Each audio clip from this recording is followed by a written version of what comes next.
Hey folks, Sam Whitfield here. I just wanted to take a moment to say thank you for downloading the audio podcast and listening to the show wherever you may be. I really appreciate it. And I would like to let you know that you can also now support the show directly via Anchor. If you go to anchor.fm/Whitfield Report, you can now support the show using Apple Pay or Android Pay on your mobile device, depending on which type of phone you have. And you can contribute $1, $5, or $10 as the 3 levels of contribution. I would really appreciate anything that you can give. Every little bit helps the show. And you can find the link to support the show directly in your show notes, depending on which app you're using. I would really appreciate the support if you can. If not, please continue to support the show by giving us a rating on iTunes and sharing with your friends. Thank you very much, and I hope you enjoyed the show.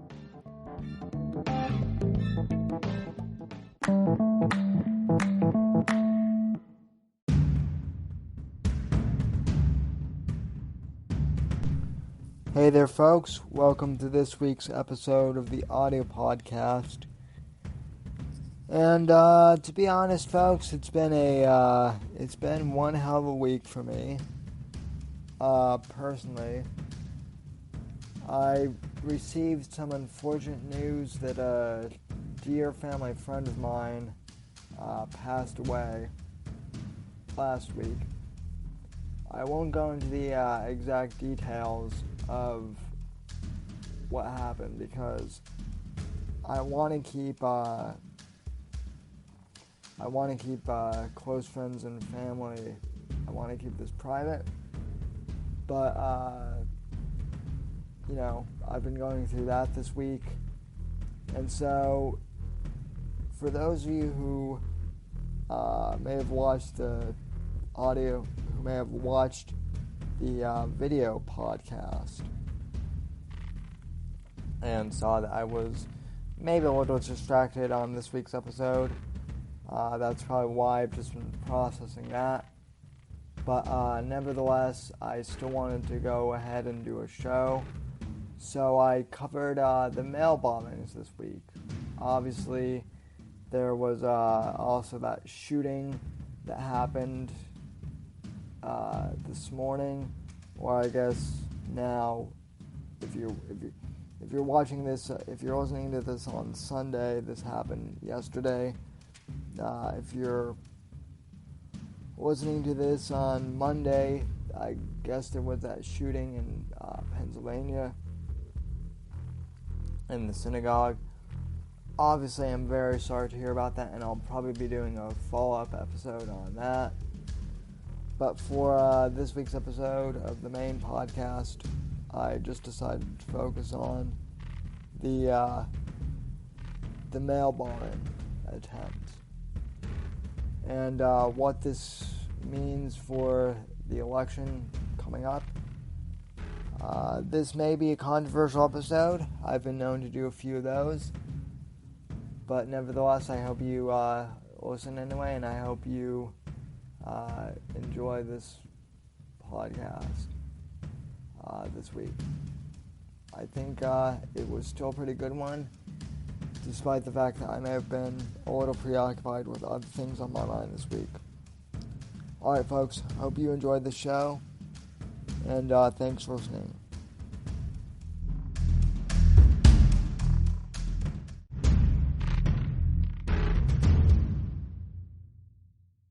Hey there folks, welcome to the Whitfield Report.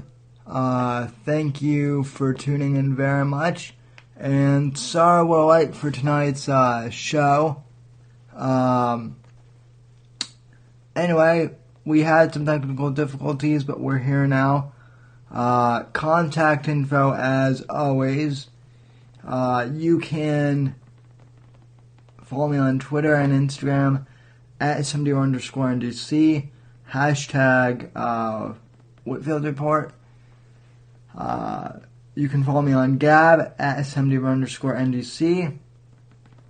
Hashtag Whitfield Report as well. Facebook.com/Whitfield Report. And thesamwhitfield.com. And as always, subscribe to the audio podcast for all your needs. Folks, I have to be honest and pretty upfront with you. I have not really paid attention to the news or any current events this week. There was, something happened late last week on Sunday, or rather Saturday after last week's show. I found out that a close family friend of mine passed last week, or rather the father of a close family friend of mine. So, because of that, I haven't really paid much attention to current events or the news, so really this evening has been the first time I've really looked at what's going on in the headlines. I do want to cover this incident of the bombs showing up at left-wing figures' homes like George Soros and Hillary Clinton and a couple others. Lots in the news about that, and in all honesty, folks, I'd like to call this a false flag operation. I don't know that it is. It could legitimately be some crazy guy that did this. But no matter what happens, the left is going to use this to highlight and make it seem like all Trump supporters are now, trying to become terrorists. And, as the title of the show suggests, this is how desperate the left is now. Right? Think about it this way, folks. They've completely shot their credibility between the Kavanaugh hearing was really what did them in. Right? That whole witch hunt of, bringing Kavanaugh up on, let's call it what it was. It wasn't a hearing. It was a witch trial. It was a media circus. They were trying to prosecute, an innocent man for basically misogyny. That's what they were trying to do at the very least. But Kavanaugh survived that and was confirmed, and so that narrative blew up in their face. For the last year or so, they've propped up Stormy Daniels, an adult film star, and made her a figurehead simply because she slept with Trump, and there was a whole lawsuit, claiming that Trump abused her or something like that. Her lawsuit got thrown out, and she actually had to pay for Trump's attorney fees, which I guarantee you, I would hate to be her and have to, pay Trump's legal fees and whatnot. So that blew up in their face, and then Elizabeth Warren still won't still wouldn't give up on the claim that she, is a Native American minority. And she did take a DNA test, finally, and it turns out that she's like 1/127th Native, like, Hispanic Indian. But it was so ridiculous and, just a waste of time that even the Democrats, like Nancy Pelosi, said that it was completely ridiculous. So, the Democrats have basically shot themselves in the foot here, ladies and gentlemen. The quote-unquote blue wave is now hardly a blue trickle. It's more like a blue drip now from an old water faucet. But the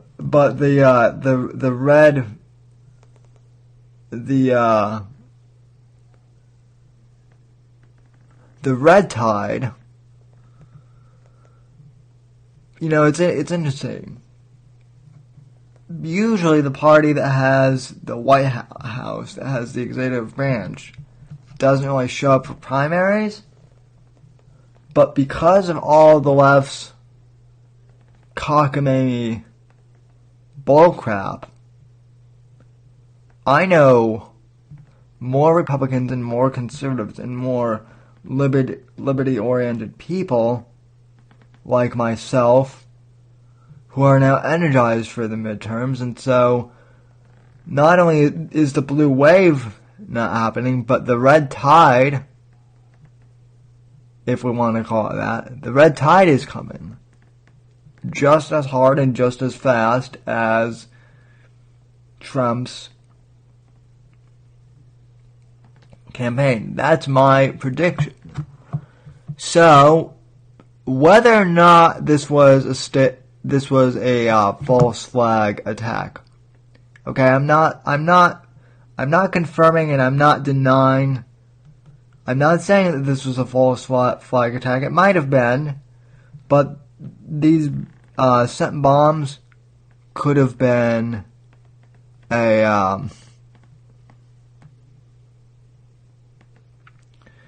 I think these bombs could have been a false flag attempt, but I also think they could have just been a legitimately crazy guy.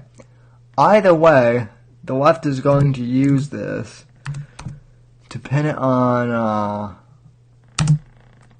conservatives and make it seem like this guy was a right-winger. In fact, the New York Times has already done so. Now, I hate to go to the New York Times because they're an absolute rag, but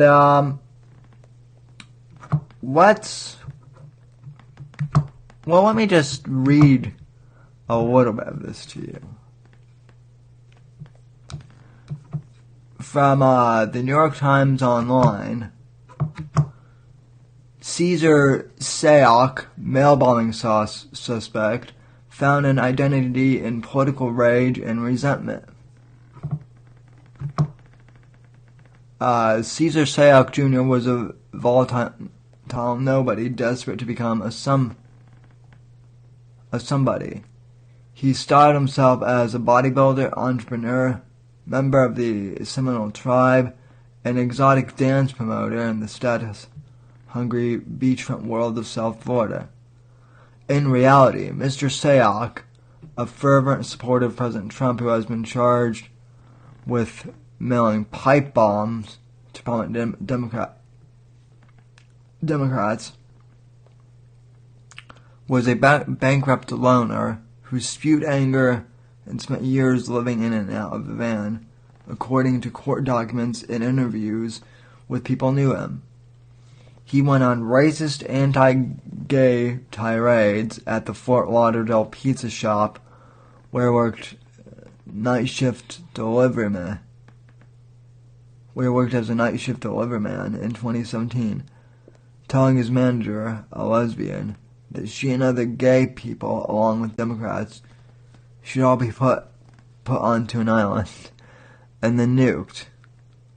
At a reunion event in 2015 with his college soccer team, he browbeat former team members with racist, sexist conspiracy theories. And when Mr. Sayak's mother and sisters urged him to seek mental health treatment, he furiously repelled their efforts and told his mother he hated her, said Ronald Lowry, a lawyer for the family who also represented Mr. Sayak in a 2002 case when he threatened to bomb an electric company during a dispute over a bill. Let's see. He refused to even listen to his mother when his mother reminded Mr. Sayak that he was Filipino and Italian, not Seminole. He had tremendous anger slowly boiling up and resentment and felt less than. Mr. Lawler said he lacked an identity. He created a persona. What is absolutely right. A man lived in a town by the river. You mean like Matt Floyd? That's never gets old. Point being here, folks, I don't need to go on, but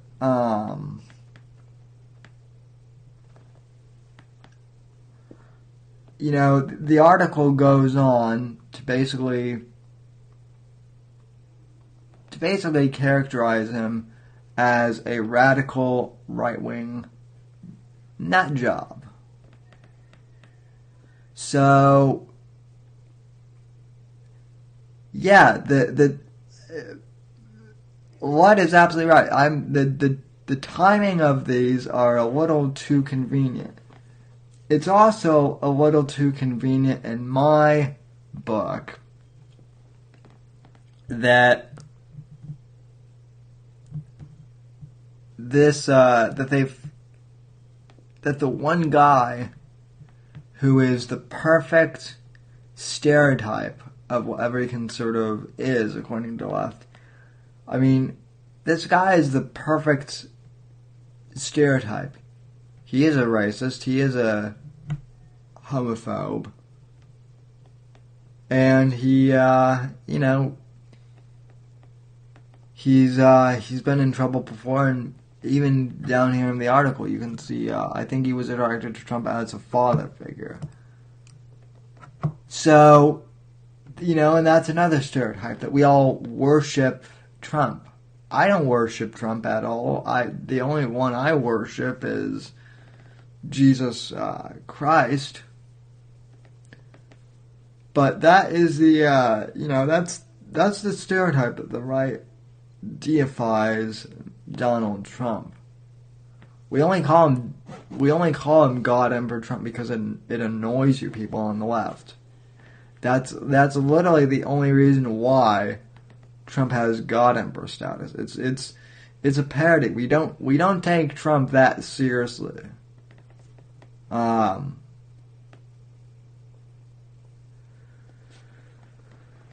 So, regardless of whether this was a false flag,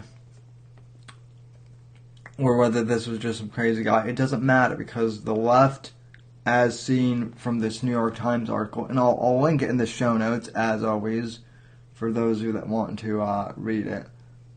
As always, it doesn't matter, because they're going to use this to make the right seem toxic and crazy. Now, the left loves to use crisis.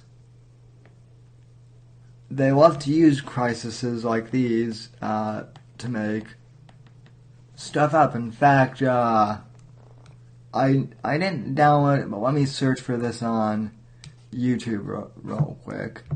remember there was that famous quote from Rahm Emanuel a few years ago about never let a serious crisis go to waste. Let me pull that up real quick. So I mean, it is pretty obvious that whether or not this was manufactured or organic, they are using this as a way to deify, or rather to demonize their enemies and make themselves seem like nothing was their fault. Why? Because they have nothing, they can't do anything else. There's nothing that they can do to make themselves look clean in this. So,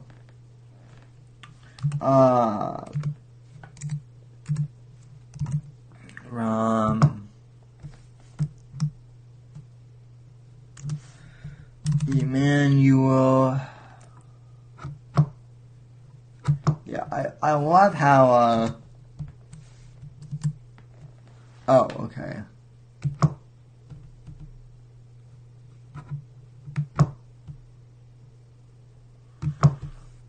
Never. Wow. Wow, this was actually still in the search predictions. Alright, so here's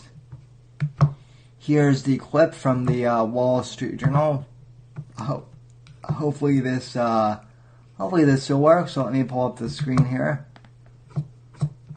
So here's Rahm Emanuel's famous quote on the opportunity of crisis. This is exactly what the left is doing here, ladies and gentlemen. So clip number 1, roll it.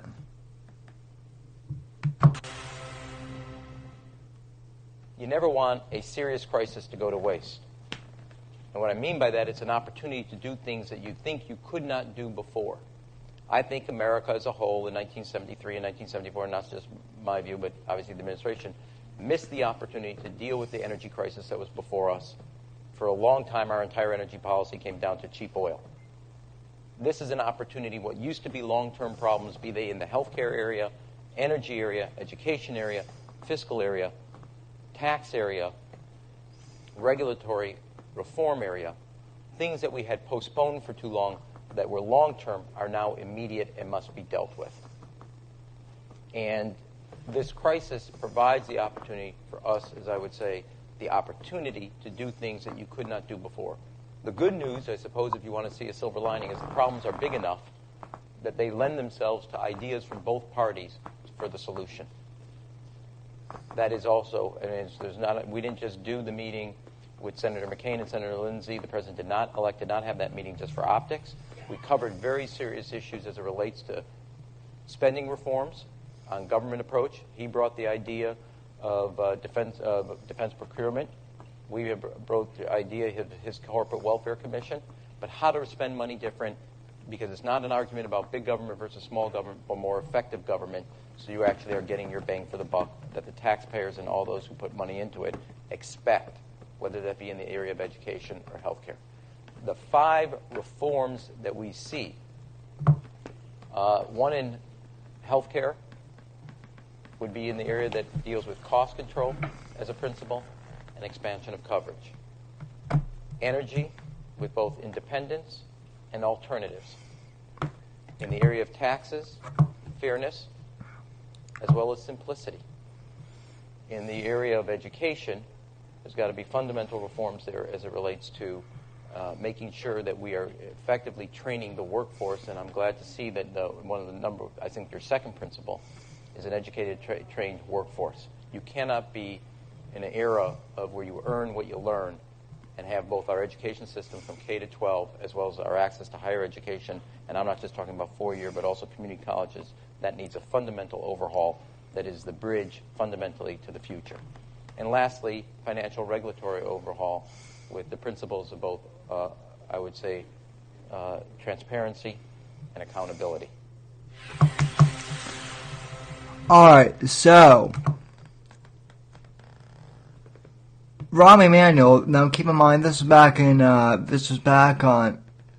clip is from November 19th, 2008, so almost 10 years ago now. Hard to imagine, but I remember when this clip came out. This clip is 10 years old. Now, Rahm Emanuel is talking about the opportunities of crisis as it relates to renewable energy, quote unquote, and basically admitting to, well, we can use the energy crisis to basically force new energy regulations in and make the climate deniers look bad, and also create new jobs in this renewable energy sector. Now that's all fine, well, and dandy. What Rahm Emanuel is talking about there, but there's no doubt that the left has also now applied this theory without a doubt to destroying their political opportunity, destroying their political opponents. Whether or not they manufactured the crisis, i.e. These mail bombings, or let's just say that the official story for all intents and purposes is true, and that this really was a crazy one-off loner guy. Let's say that the official story is true. It doesn't really matter whether this is a false flag or whether this guy was legitimately crazy and legitimately acting on his own, because the left is going to use this as an opportune crisis to demonize the Republicans and make them look bad. We've already seen on Twitter, Jim Carrey did this repeatedly towards the end of the week. So did Alyssa Milano. And by the way, to my fellow conservatives out there on Twitter, I know that she's an entertaining example of left-wing lunacy to cite, but honestly, at this point, I think if we stopped retweeting her, giving her tweets any views, I think she would just go away. This is, we always like to say to the left, don't feed the trolls. Well, we're feeding a troll. That's what she is. So, let's cut it out in terms of that. But,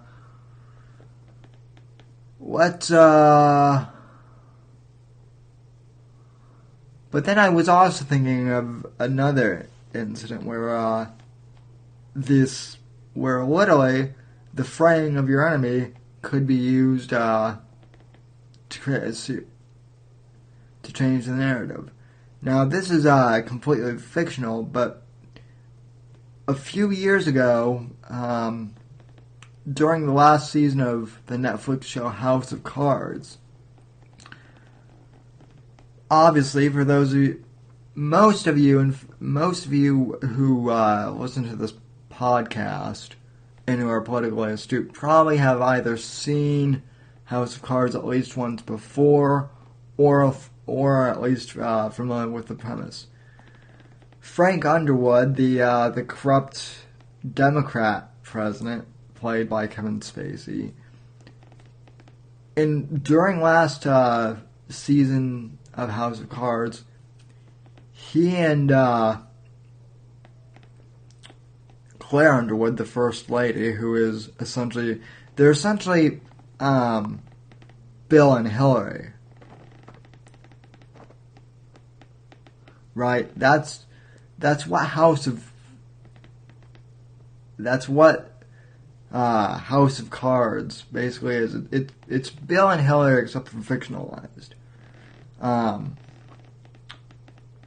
they essentially create a crisis, a terror attack, to basically get themselves reelected. They create a crisis and say that they're the ones who can protect people from this in order to stay in power. Now, I have a clip of a scene, an excerpt where they're planning this,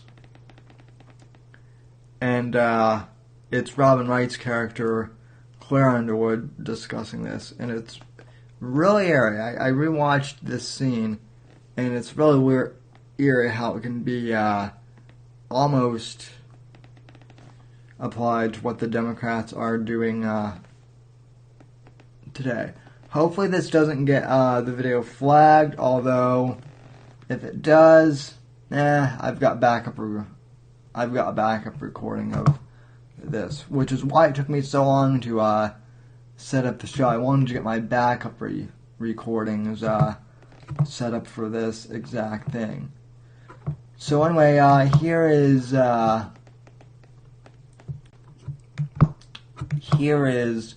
an excerpt from Season 4 of House of Cards.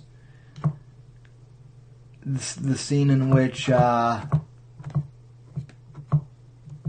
Claire Underwood, played by Robin Wright, is talking about fear tactics to throw off their political opponents.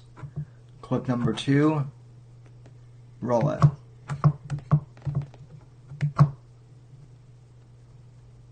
We make time. We can't fight everything off one by one, Francis. But if we make this, we make it work for us.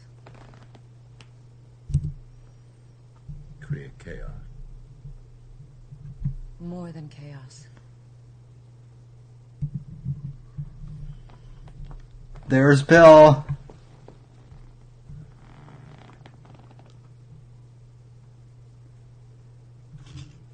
War. Fear.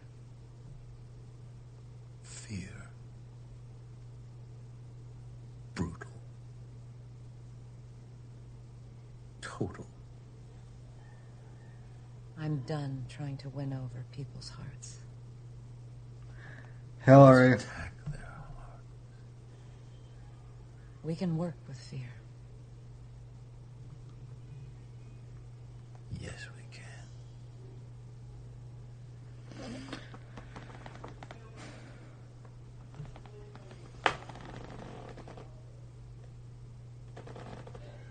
You should put on a fresh suit.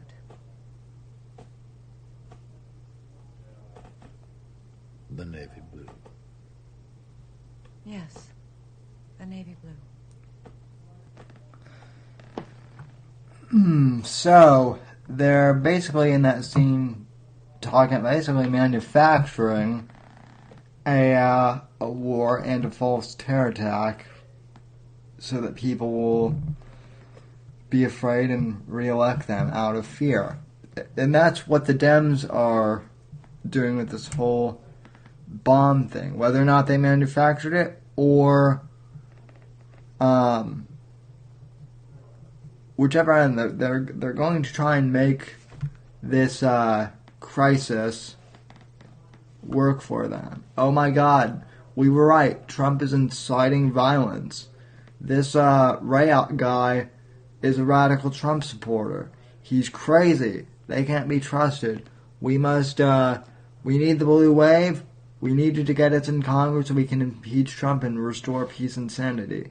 That's the narrative.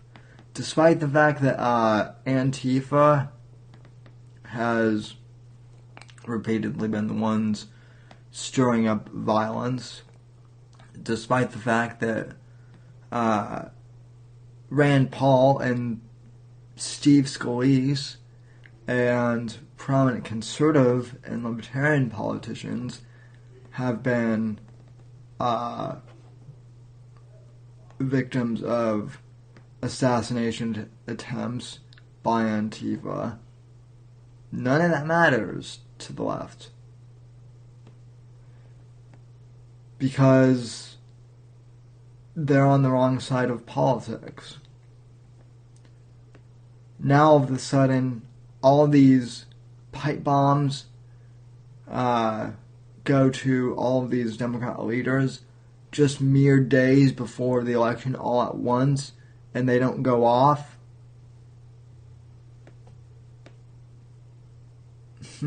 Yes, I do believe that the timing is a little suspicious of that.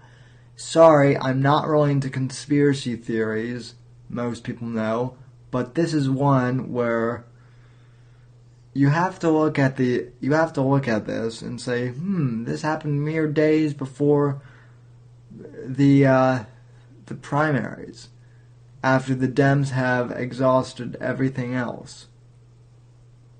Rush Limbaugh, I want to play a clip for you of this. Rush Limbaugh was on Fox News on Hannity 2 weeks ago now, celebrating his 30th year in talk radio. By the way, people who hate me, obviously long-time listeners know this about me, but Rush is the reason why I started this whole entire journey into podcasting and talk radio. He's the reason for the existence of this program and its many iterations. So, I forgot to say it 2 weeks ago, but congratulations to Rush on 30 years leading the conservative movement in media. Now, Rush has said that the left is increasingly desperate and that,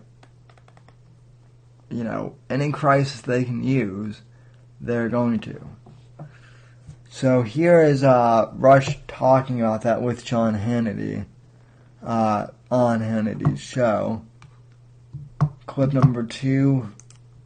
Clip number 3, actually. Sorry.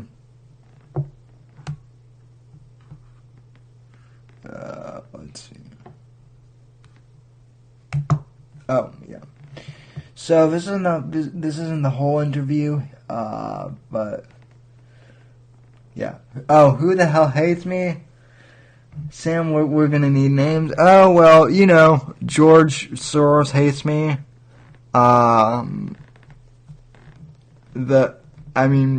Antifa trolls definitely hate me.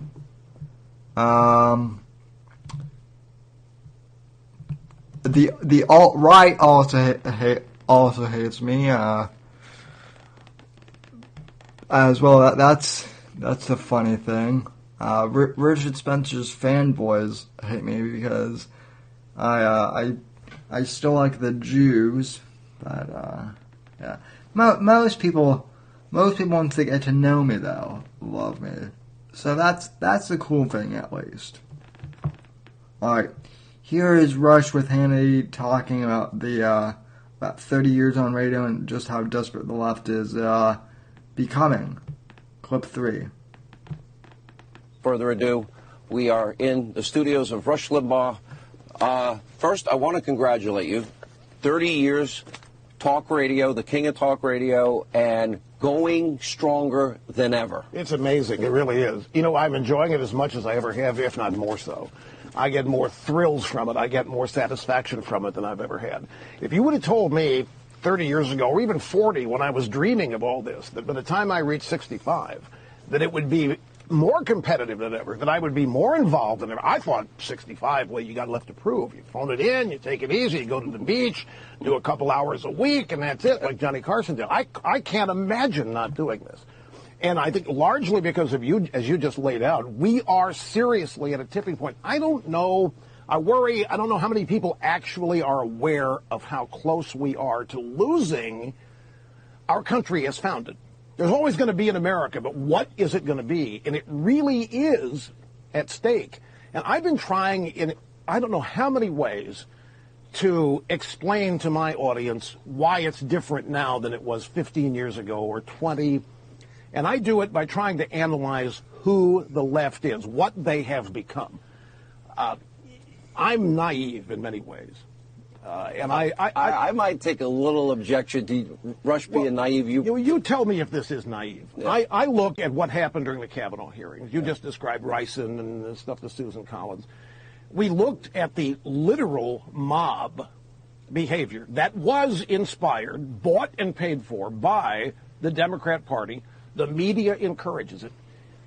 In my naive world, that behavior would secure the biggest landslide defeat a political party has ever had. In a sane world where decent people are the majority, that would be rejected out of hand. It wouldn't even be considered relevant. And the people of this country would want to get rid of that as quickly as they could. But yet, it may be close to 50% of the country. I don't think it is, and I hope not. But the fact that it continues to survive, I've evolved a bunch of theories to explain it. And I really think, by the way, interrupt any time with a question. No, I don't. You're doing great, Rush. I really think that all of this, or the vast majority of it, still, Sean, revolves around one of the age-old arguments that left versus right has had, and that is role of government in our lives. Now, the people on the left, I read some of it, Jim Garrity at National Review about a month ago now, and it just struck me because I think it's dead on. I'm going to paraphrase what he said. He said what has happened in his view, and I endorse this, I think, even more than he did. I think it's a bigger point than he made it. These people on the left that you've described, the mob behavior, is really a series of psychological disorders that have taken over politics. We have politicized psychological disorders to the point now that they have become the objective of the Democrat Party, solving all of these disparate, separate psychological disorders, having the government do it. Basically... Well, I also have to interrupt there and say that the left has not only... I mean, they've essentially created a lot of these psychological disorders here, too. I mean... They've encouraged gender dysphoria like nobody's business. What are we up to now, according to these people? 57 genders? Is that it's either 48 or 57, and it's growing every day. It's ridiculous. Brian, what are we up to in the gender?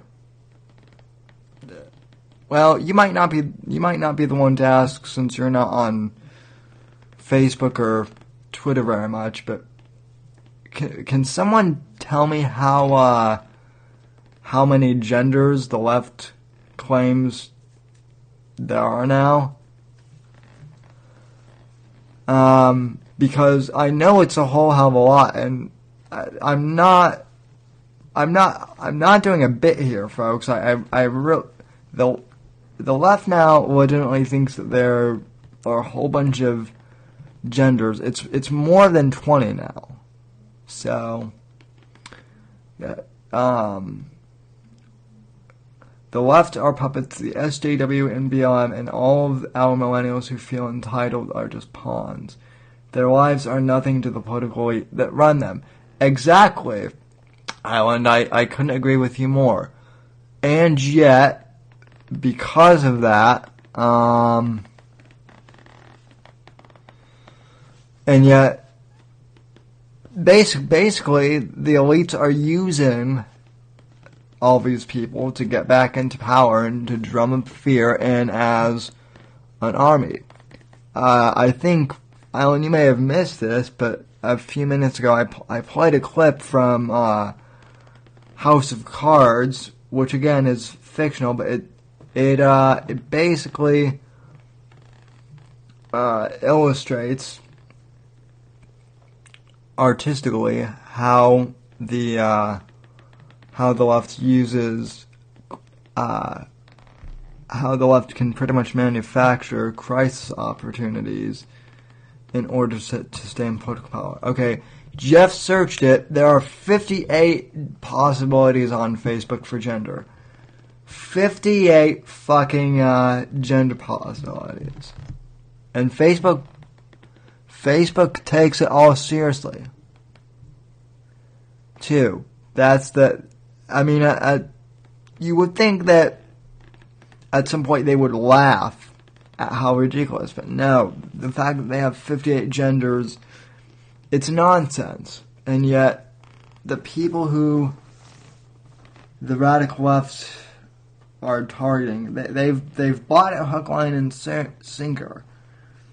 They're buying the myth that podcasts like Alex Jones, even though I disagree with a lot about what Alex says, they're agreeing with the fact that they're now buying this myth that Alex Jones is somehow a terrorist. They're trying to go after Rush now, and I'll get back to Rush in a sec. They're trying to go after Limbaugh, saying that he's inciting violence. I've been accused of inciting violence on this podcast. And whenever people tweet that at me or whatnot, I'll ask them to cite specific examples. And they can't do it. They'll make stuff up that I didn't say. And then when I ask them for the specific date or for the specific episode when I said that, they can't cite me for saying any of this. So, yeah. Fractional identity sorting organized by moon phases and weather patterns. Stay tuned for the latest. I'll agree. Yeah, well, see, Gabe, if they were doing it by moon patterns, though, or weather patterns, or even if they were doing it by something even like mythological, like, Greek myths or something, like, that would make a whole lot more sense. But they're literally just pulling all this identity politics out of their ass. There's no basis for any of what they're doing right now. It would be laughable if it weren't getting so dangerous now. But well, I don't advocate violence ever. But I will say this. It's getting to the point where if they try and do something to me, I'm not going to take it sitting down. Literally. If they try attacking me, they're going to get their feet run over. Or worse. If you've ever been hit by a power wheelchair, well, let's just say you don't want to. It's not going to hurt as bad as getting hit by a full-blown car, but it still hurts a whole hell of a ton.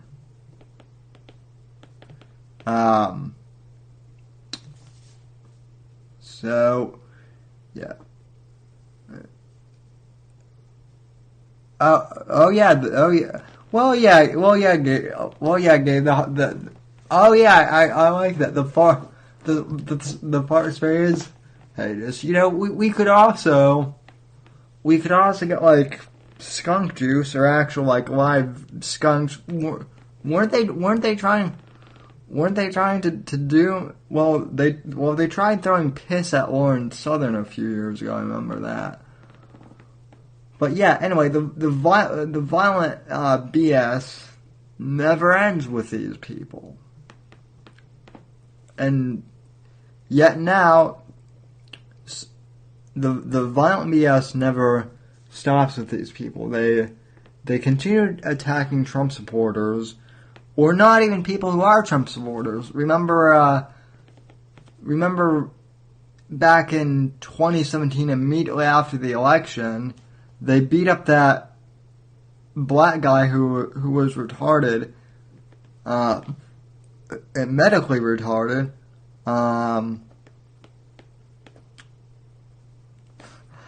Yeah, I love that you know that. Iwan says you can buy that skunk scent at Bass Pro. Yeah, well, I would stock up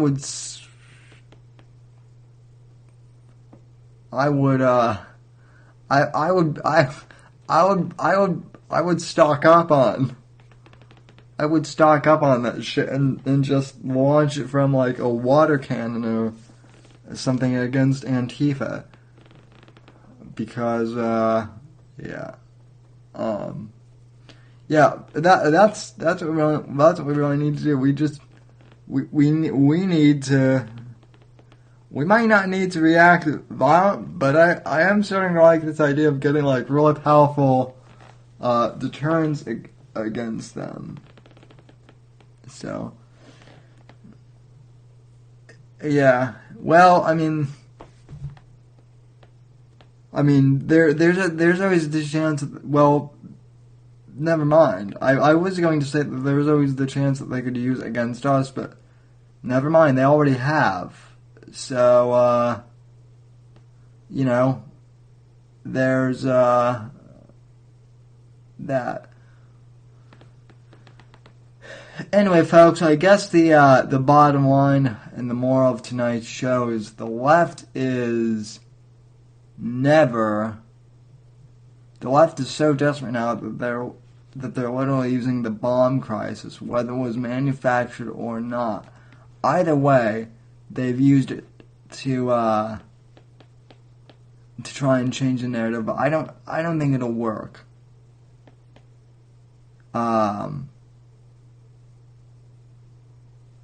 I don't think it'll work. I think that this, quote unquote bomb scare